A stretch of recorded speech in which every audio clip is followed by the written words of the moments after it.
This is not an ordinary road. It's been built from the steel waste at the Adani Hazira port in Gujarat, Surat.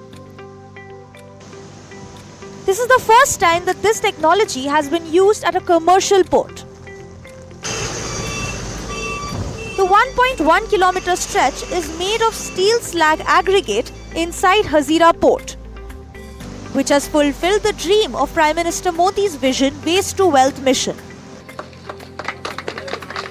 The road was inaugurated by Niti Aayog member Vijay Kumar Saraswat on Saturday. ये road steel slag road port area में बनी, ये एक बहुत बड़ा milestone है, क्योंकि ये बहुत डिफ़िकल्ट टेरेन होता है. यहाँ पे मैक्सिमम लोडिंग होती है, मैक्सिमम ट्रैफिकिंग होती है, और उसमें इस स्टील स्लैग रोड को बनाना हमारे वैज्ञानिकों के लिए, हमारे स्टील प्रोड्यूसर्स के लिए, हमारे स्लैग प्रोड्यूसर्स के लिए और अदानी पोर्ट के लिए, जिसने ये इनिशिएटिव लिया, एक बहुत बड़ी अचीवमेंट की बात है. The durability of roads is less in coastal areas. Conventional roads in coastal areas like Surat damage quickly due to humid climate and sulfate attack from saline water and develop potholes quickly. But this problem does not arise on the road made from steel slag aggregate. इस road के अंदर 4 layer structures होता है, जिसमें top में आप bituminous layers देखते हैं, उसके नीचे ग्रेनुलर बेस कोर्स होता है और उसके नीचे सब बेस कोर्स होता है. तो इन चारों लेयर्स के निर्माण में हमने प्रोसेस स्टील स्लैग एग्रीगेट को as a 100% substitute of natural aggregate use किया है. इस सड़क की प्रमुख विशिष्टता यह है कि इस रोड के निर्माण में करीब 37% थिकनेस कम की गई है. तो इस रोड पर जो डिज़ाइन ट्रैफिक है उसके अनुसार, जो conventional Indian road Congress guideline के अनुसार करीब 1100 mm 1100 mm थिकनेस की रोड का निर्माण किया जाना था.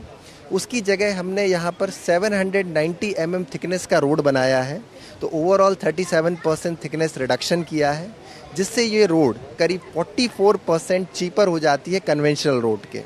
अब एक क्वेश्चन ये आता है कि भाई आप थिकनेस कम कर रहे हैं, नेचुरल एग्रीगेट की जगह स्लैग एग्रीगेट यूज़ कर रहे हैं, तो इससे रोड की गुणवत्ता या स्ट्रेंथ पर क्या इफेक्ट होगा. तो कन्वेंशनल रोड की तुलना में ये रोड करीब 3 से 4 गुना स्ट्रॉन्ग है. The project is a collaboration between Adani Hazira Port, the Council of Industrial Research's Central Road Research Institute and the Union Ministry of Science and Technology. हमारा जो पोर्ट के अंदर जो 50-60 किलोमीटर का इंटरनल रोड्स है, plus जो future development हो रही है, उसके अंदर भी हम चाहते हैं कि इस टेक्नोलॉजी को यूज़ करके जो ट्रेडिशनल एग्रीगेट हम यूज़ करते हैं उसका हम कम से कम यूज़ करें और ये नेचुरल रिसोर्सेज को वेस्ट में से बेस्ट करें. ये हमारा टारगेट है. India produces 110 million tons of steel every year, and by 2030 this figure is going to mount to 300 million tons. 20% of every ton of steel production is waste, which results as the main cause of pollution. India is preparing to use this waste through technology for building roads and for runways and railways in future. Now demand for this technology is rising in other countries too. ये जो technology है ये हम लोग India में develop किए हुए हैं, और अभी इस टेक्नोलॉजी की एप्लीकेशंस के लिए यूएस ने इंटरेस्ट दिखाया हुआ है, ओमान ने भी इंटरेस्ट दिखाया हुआ है. तो निश्चित तौर पे जब जो टेक्नोलॉजी है भारत के अलावा बाहर की भी जो कंट्रीज़ है वहाँ पे इसके इस्तेमाल किया जा सकता है. With Pallav Mishra and camera person Gopal Prajapati from Surat, Bureau Report NDTV.